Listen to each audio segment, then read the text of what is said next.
राजा रघुवंशी की हत्या की गुत्थी सुलझने के साथ ही इस हत्याकांड ने पूरे देश में सनसनी फैला दी है। पति की हत्या की इस साजिश की सूत्रधार कोई और नहीं बल्कि उसकी पत्नी सोनम रघुवंशी निकली, जिसने अपने पति को मौत के घाट उतारने के लिए पहले से ही एक नहीं बल्कि दो प्लान तैयार कर रखे थे। जानकारी के मुताबिक सोनम और राजा की शादी को महज कुछ ही दिन हुए थे। शादी के 6 दिन बाद ही सोनम ने राजा की हत्या की योजना बना ली थी। उसने अपने प्रेमी राज कुशवाहा और कुछ अन्य सहयोगियों के साथ मिलकर यह साजिश रची। सोनम ने राजा को हनीमून पर मेघालय चलने को कहा। राजा भी कुछ नहीं समझ पाया और पत्नी के साथ घूमने निकला, लेकिन उसे अंदाजा भी नहीं था कि यह सफर उसकी जिंदगी का आखिरी सफर साबित होगा। पुलिस सूत्रों के अनुसार सोनम ने राजा की हत्या के लिए पहले सुपारी किलर्स को मेघालय बुलाया था।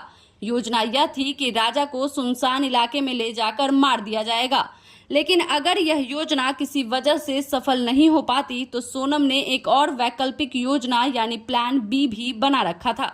इस प्लान के तहत सोनम ने तय किया था कि वह राजा को किसी ऊंची पहाड़ी पर सेल्फी लेने के बहाने ले जाएगी और फिर मौका देखकर उसे खाई में धक्का दे देगी।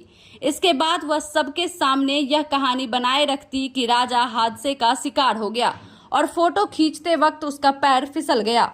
खुलासा यह भी हुआ है कि सोनम शिलांग में पहले से ही ऐसी ऊंचाई वाली जगह की तलाश कर रही थी जहां से राजा को नीचे गिराना आसान हो, यानी पूरी हत्या को एक हादसे का रूप देना सोनम का मकसद था ताकि पुलिस को शक न हो और वह आसानी से इस मामले से बच निकले। सोनम की योजना थी कि राजा की मौत के बाद वह अपने प्रेमी राज कुशवाहा के साथ कहीं बाहर जाकर बस जाए। हत्या के बाद वह दोनों मिलकर नई जिंदगी शुरू करने की तैयारी कर रहे थे, लेकिन किस्मत को कुछ और ही मंजूर था। पुलिस की सतर्कता से पूरे मामले का खुलासा हो गया। अब मेघालय पुलिस सोनम को पटना एयरपोर्ट से कोलकाता होते हुए शिलांग लेकर जा रही है।